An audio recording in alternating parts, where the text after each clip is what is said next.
Bienvenidos, bienvenidas a Salir del Laberinto, este podcast sobre biotecnología.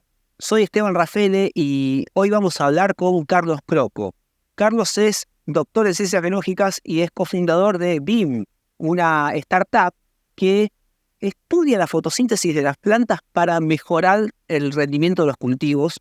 Yo lo digo así, bastante sencillo, debe ser un poco más complejo, pero mejor que lo explique él. Carlos, bienvenido. ¿Cómo estás? Hola, muchas gracias por la invitación. Muy bien. ¿Qué es lo que hacen en BIM? Bueno, en BIM somos una empresa principalmente de agrobiotecnología. Desarrollamos varias herramientas en donde nos metemos en el genoma de las plantas para optimizar los genes de estas plantas. ¿Para qué optimizarlos? Bueno, básicamente para generar plantas que sean mucho más productivas y que puedan resistir, por ejemplo, muchos de los avatares climáticos que están teniendo hoy los cultivos. Y no nos metemos con cualquier gen, sino que nos enfocamos en los genes que son de respuestas a la luz, que es un área particular de la biología que se llama fotobiología de las plantas. En ese rango, que es donde nosotros nos movemos, lo que hacemos es intervenir de distintas maneras. Por ejemplo, una de las cosas que hacemos es mejorarle la fotosíntesis de las plantas, lo cual impacta de manera positiva sobre la acumulación de fotoasimilados, que son la moneda energética que viaja dentro de la planta y que usa para crecer y desarrollarse. Y al aumentar estos fotoasimilados, la energía, lo que hacemos es impactar sobre el crecimiento y sobre la resiliencia de estos cultivos. O sea, y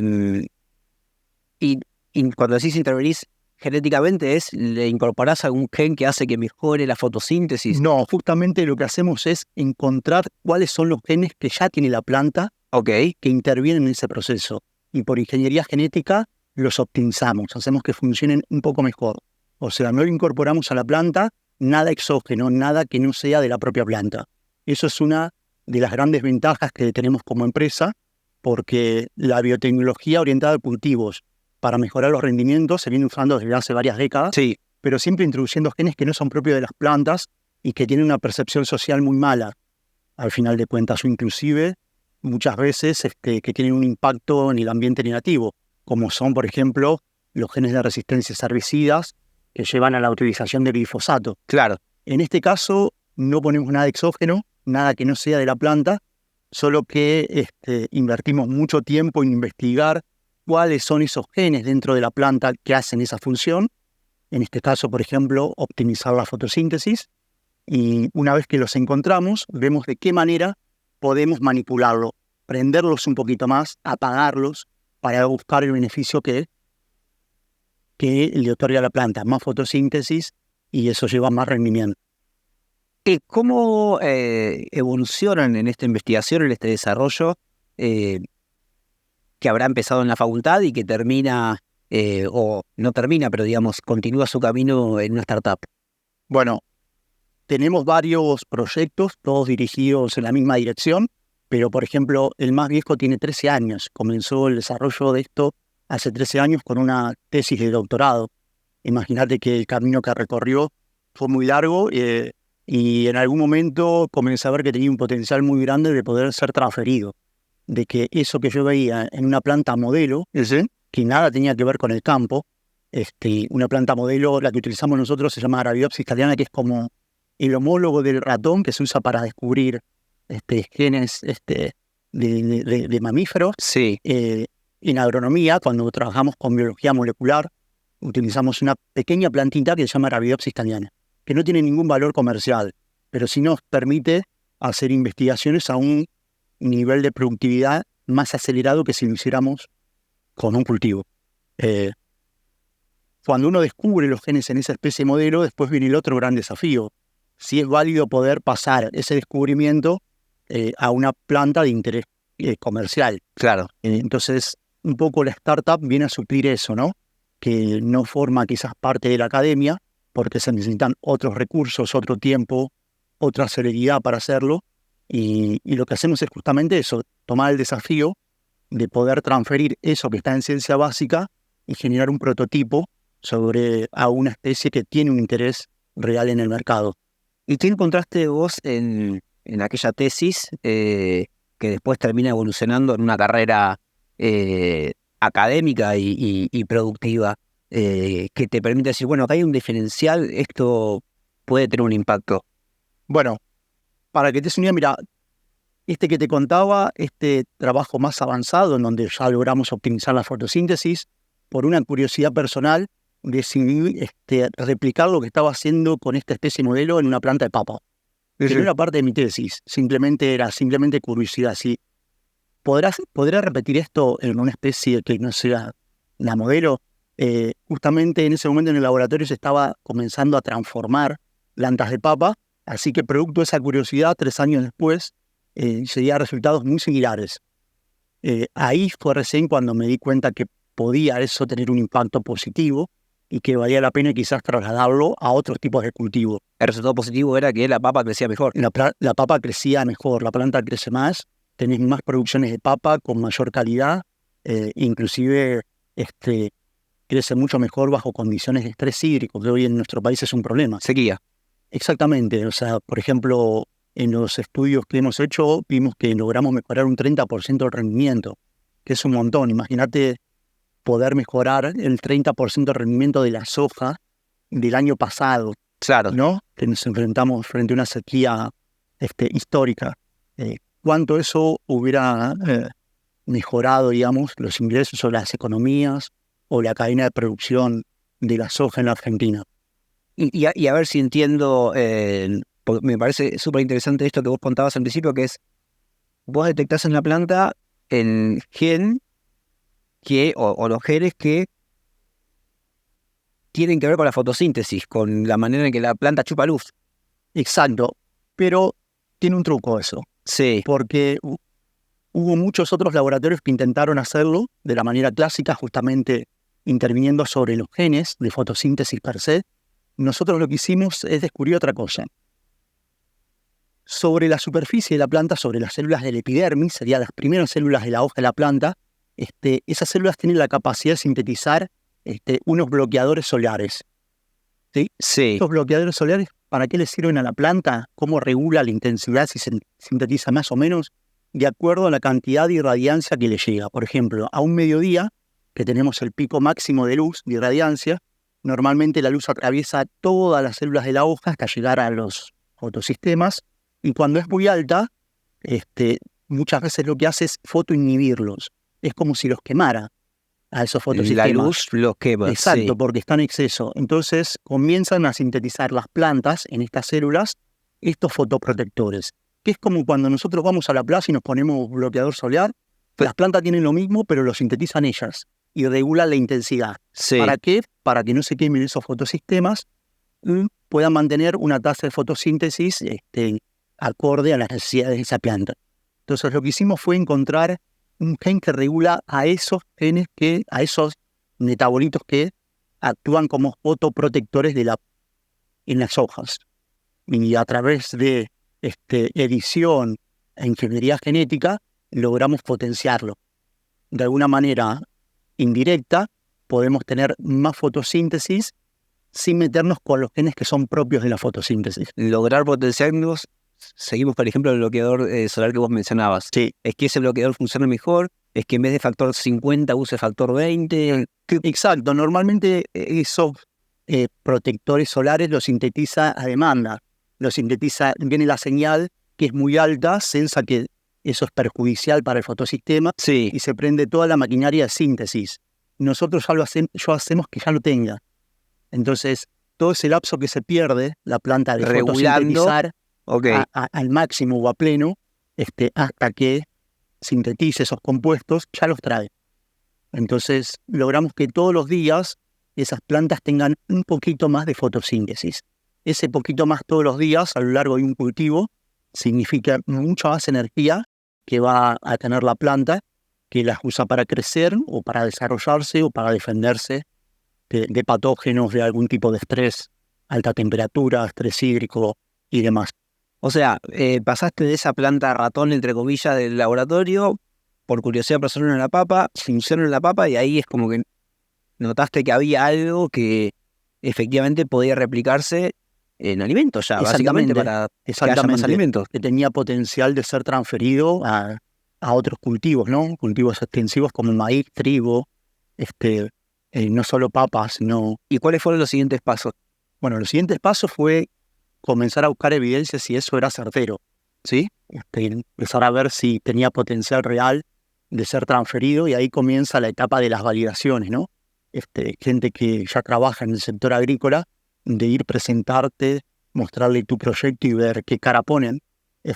Vos en ese momento eras investigador Investigador de CONICET y investigador de CONICET y docente de FAUO. de la Facultad de Agronomía de la UBA. Exactamente. Sí. Así que ahí, en ese momento, FAUA nos contacta con una empresa que hoy es la empresa líder de genética de soja del mundo.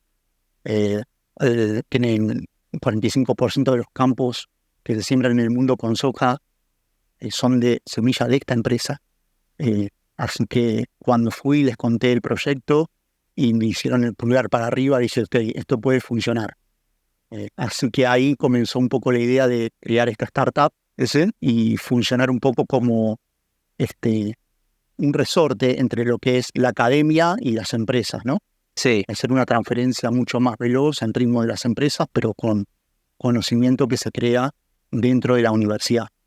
Una de las cosas que me llamó la atención cuando leí alguna información sobre tu proyecto es que lograron la primera patente internacional de la Facultad de Agronomía de la UBA. Exacto, eso fue todo un hito, porque, a ver, uno hace los descubrimientos, pero en Argentina no tenemos mucha conciencia de lo que es la protección intelectual, ni qué es lo que implica la protección para hacer una transferencia.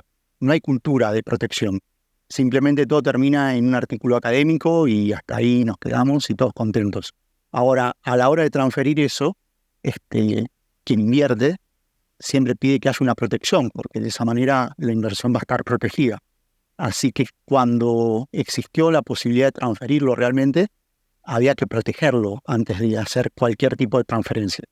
Así que ahí nos pusimos al hombro, tratar de protegerlo y que sea internacional, no solo nacional. Así que empezó todo el proceso de presentación de solicitud de patente ante el USPTO en Estados Unidos. Fue un proceso nuevo, la universidad nunca había hecho algo parecido. Fue un desafío muy grande y recién en diciembre del 2022 es que nos aprueban la patente. O sea, hace un poquito más de la un año. patente a UE CONICET, que son los propietarios, Sí. y yo con la empresa generé una licencia, ¿no? Pedí la licencia para poder hacer transferencias a nivel comercial. Y a partir de ahí, ¿cómo sigue la vida de la empresa en este híbrido de la academia y la búsqueda de desarrollo productivo? Bueno, ahí nuevamente FAUA nos contacta con SF500, que es la aceleradora de Santa Fe, muy involucrada en todos los proyectos biotecnológicos del país. Generamos una muy buena sinergia y logramos que ellos fueran nuestros primeros inversores. Así que una vez que tuvimos esa primera inversión, comenzamos a darle un formato real de empresa, ¿no? Sí. Que lo tenía, pero estábamos haciendo equilibrio, ¿no? Habíamos logrado una licencia, habíamos casi logrado una primera transferencia con esta empresa que te comentaba antes, que era esta empresa que domina. Sí, es Grupo Don Mario. Don Mario, sí. Una gran empresa, una excelente empresa de Argentina. Y bueno, luego se suma SF500, que nos dio un empujón gigante para estar en el lugar que estamos hoy, ¿no? Ya con una empresa que estamos internacionalizándonos, que tenemos ya charlas con actores internacionales, con otras grandes industrias que trabajan en genética de plantas, de semillas. Así que, bueno, estamos arrancando, pero con buena perspectiva.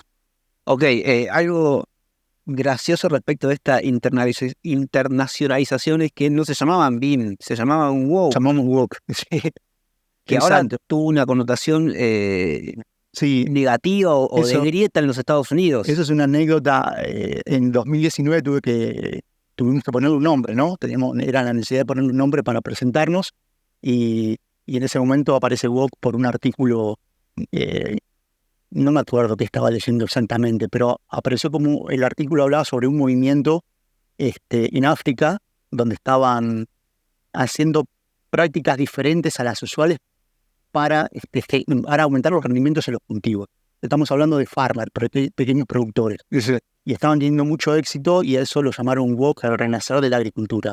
El nombre era cortito, era lindo, dijimos, vamos a llamarnos WOC AGTech para denominar la vertical de AGTech, las tecnologías aplicadas al agro.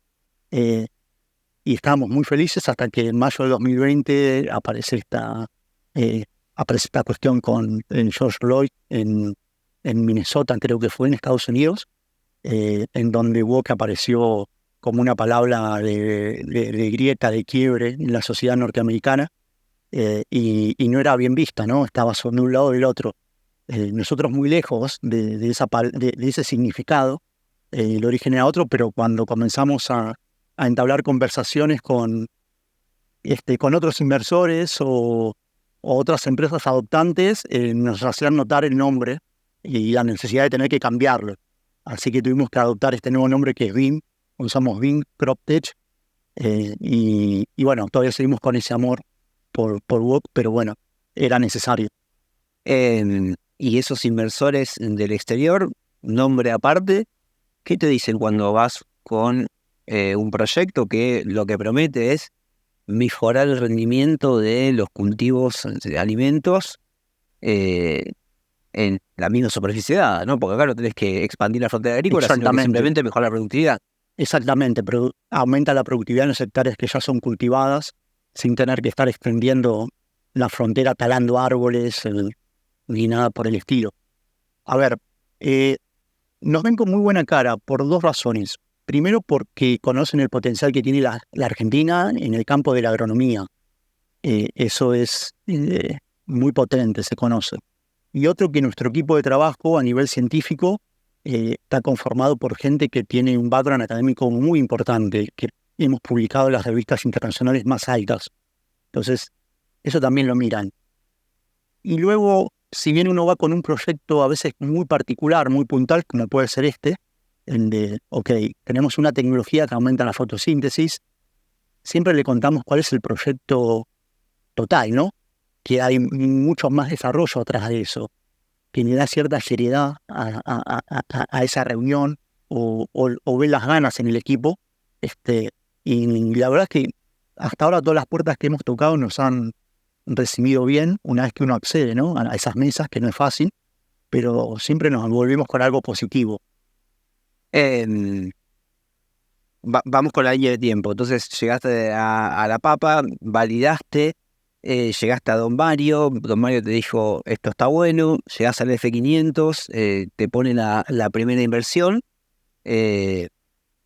vas a golpear las puertas de inversores del exterior. ¿Cuál es el paso que están buscando dar ahora? ¿Por qué necesitan esos inversores del exterior, teniendo acá en la Argentina, uno de los países protagonistas a nivel mundial en lo que es soja, con lo que vos decías, la experiencia que tenemos como país productor de agronomía, de desarrollos agronómicos? ¿Por qué afuera? Mira, lo que necesitamos es básicamente poder ser lo más independiente posible. Cada vez que uno hace una asociación con una de estas grandes empresas, poder escalar estas tecnologías a soja, probarlas a campo e inclusive desregularlas, es un montón de dinero. Te voy a dar solamente la idea de cuánto cuesta aproximadamente llevar esta transferencia a soja. Transferir esta tecnología a soja y hacer pruebas a campo durante 2 años sucesivos cuesta alrededor de $300.000. Mucho dinero para una startup hoy que está iniciando, es mucho. Claro. Y si hablamos de un evento transgénico, si lo quieren desregular, si tiene potencial para ser comercializado y hay que regularlo, estas empresas están invirtiendo cerca de 20, 30 millones de dólares para desregularlo. Entonces, cuando uno establece las negociaciones, ¿sí? Yo te doy la tecnología y yo que recibo a cambio, frente a esas grandes inversiones, lo que recibes a cambio es muy chiquito. Entonces, lo que uno tiene que hacer es crecer como empresa para poder hacer la mayor parte del recorrido solo. Por ejemplo, tener esa soja transformada, hacer la prueba a campo, y una vez que está ok, bueno, ahora conversamos.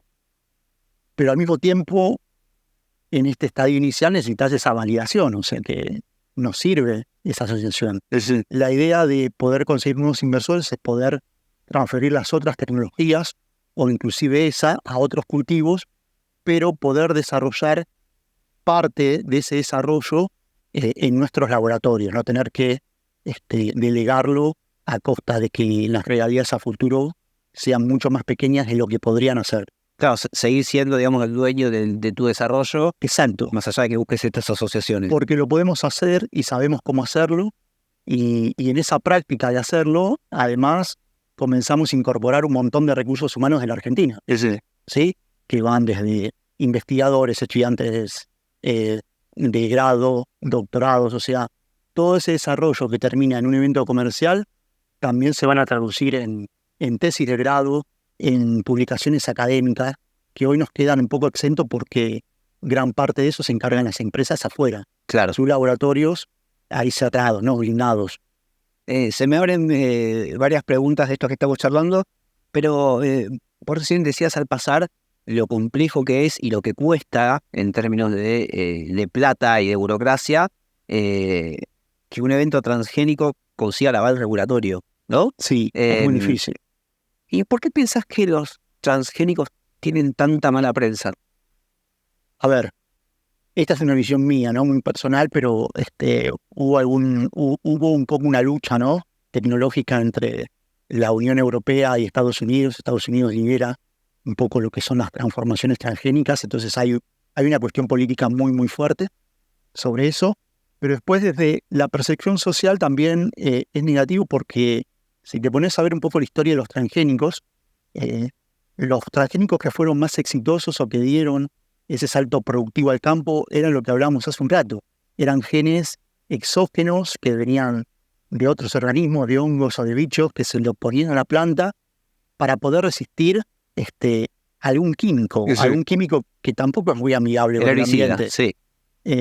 Entonces, había, digamos, ahí una conjunción de cosas negativas que desde lo social, desde la percepción social, no estaba muy bueno. Hay una generación nueva de transgénicos, como es el HB4 de Bioceres, como es el Photosinter de Bincroptech, que lo que hacemos es trabajar con los genes que las plantas ya tienen. Lo único que hacemos es, tenemos que hacer un proceso de transgénesis porque es la única forma que encontramos para poder potenciar esos genes dentro de las plantas, ¿no? Entonces, técnicamente es un transgénico, pero no estamos introduciendo nada nuevo. Sí. Ya lo tiene. Hoy, obviamente, se está poniendo mucho peso y mucho ojo en la edición genética, Sí. que va de muchísimas cuestiones regulatorias y la percepción es mucho mejor. Nosotros estamos invirtiendo mucho en esa dirección.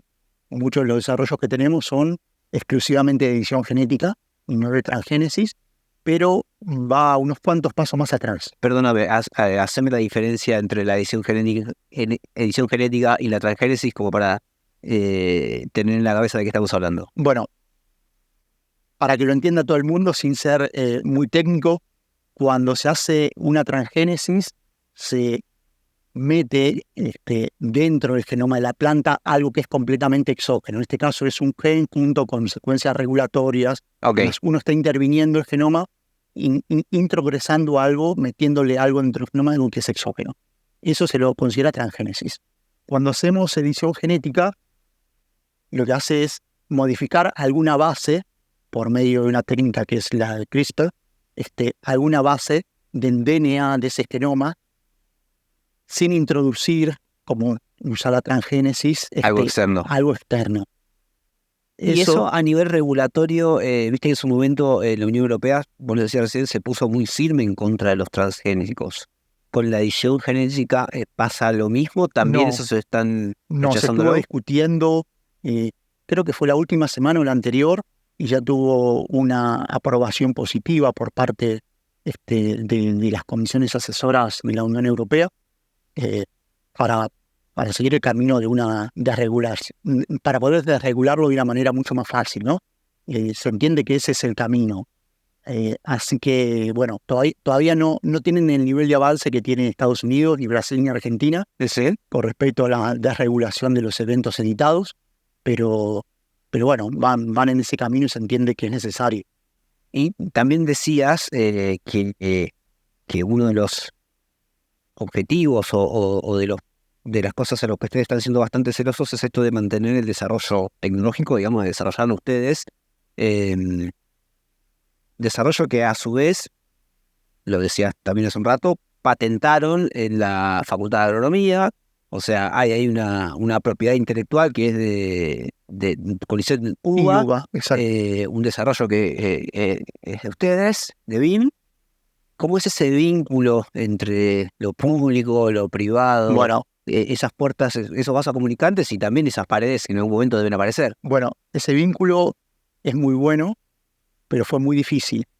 La startup solo empecé en el 2019, entonces empecé a golpear puertas, a ver qué pasaba. Cuando iba a CONICET tenían ya el reglamento de empresas de base tecnológica, y en ese momento había 7 EBTEX y cripto en CONICET, muy poquitas.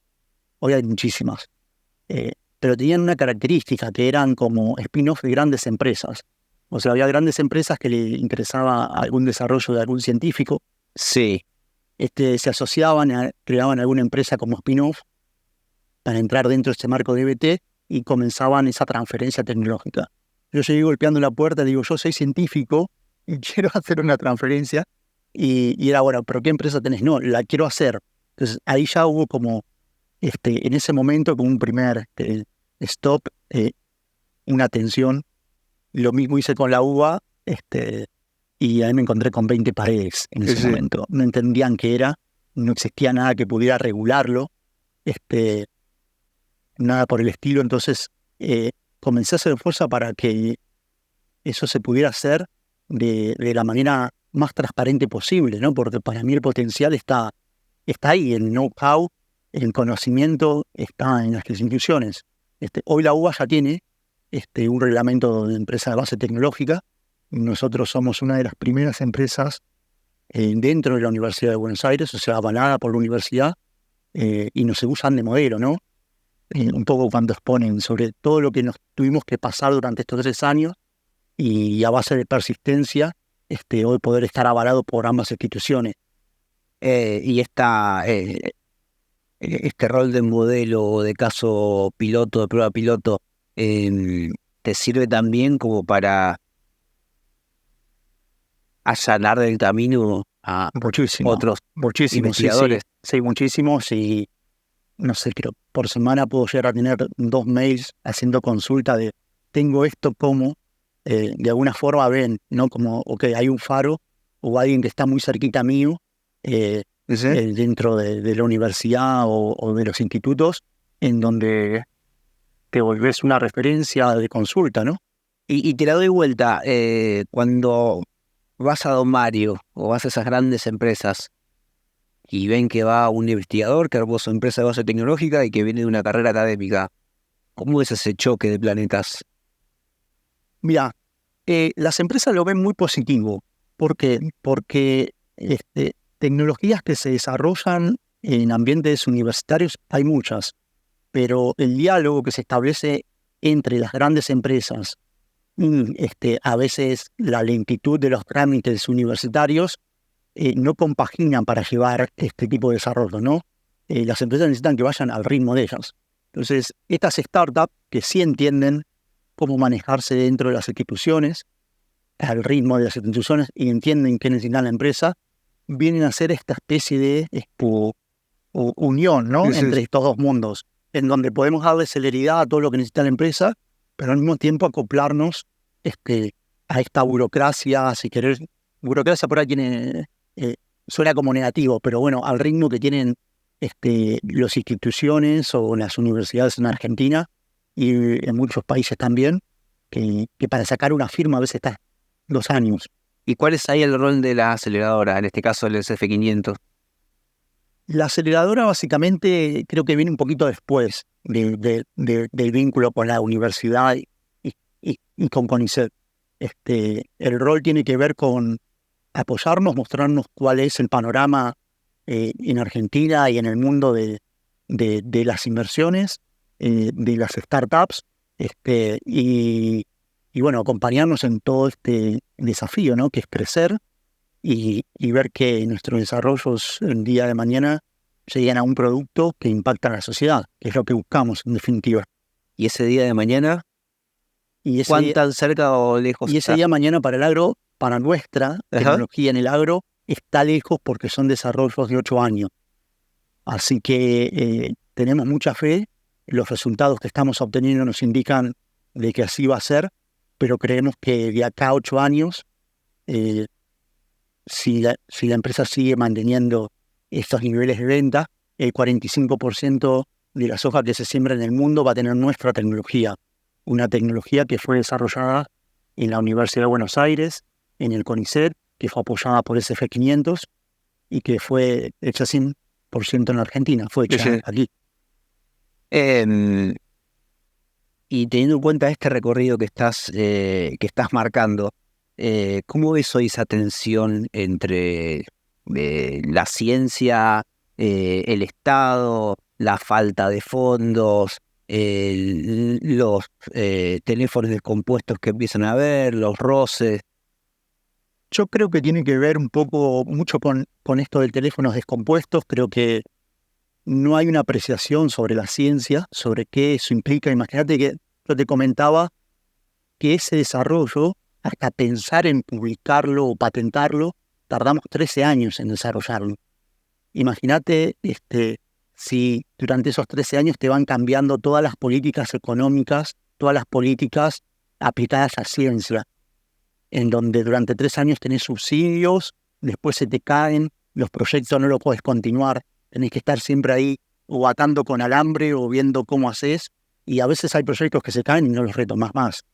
Entonces, creo que hay una falta de entendimiento de qué es lo que implica hacer ciencia en Argentina, qué es lo que implica poder soportar una investigación científica que a veces está ligada a la ciencia básica, pero que tiene potencial de ser transferido, que es la famosa industria del conocimiento, ¿no? Los principales países del mundo hoy están haciendo mucho dinero con la industria del conocimiento. Y nosotros, en biotecnología, estoy seguro que somos uno de los países con más potencial para poder explotar esa industria del conocimiento, que se nutre de innovación, de intensificar la tecnología y de tener recursos humanos altamente calificados. Lo tenemos todo. Lo que nos falta son recursos, herramientas para poder llevarlos a nivel de mercado y generar un impacto a nivel social. Medio que lo respondiste, pero siempre la última pregunta a todos los entrevistados que pasan por acá es: ¿cuál es para vos la salida del laberinto? Estamos en medio de un momento largo ya de estancamiento, de trabas, de tratar de salir, de sacar la cabeza y volverla a meter. ¿Por dónde pasa para vos la salida del laberinto de la ciencia, del país, del planeta? Para mí pasa un poco por entendernos entre todos un poco más. Estamos muy desconectados.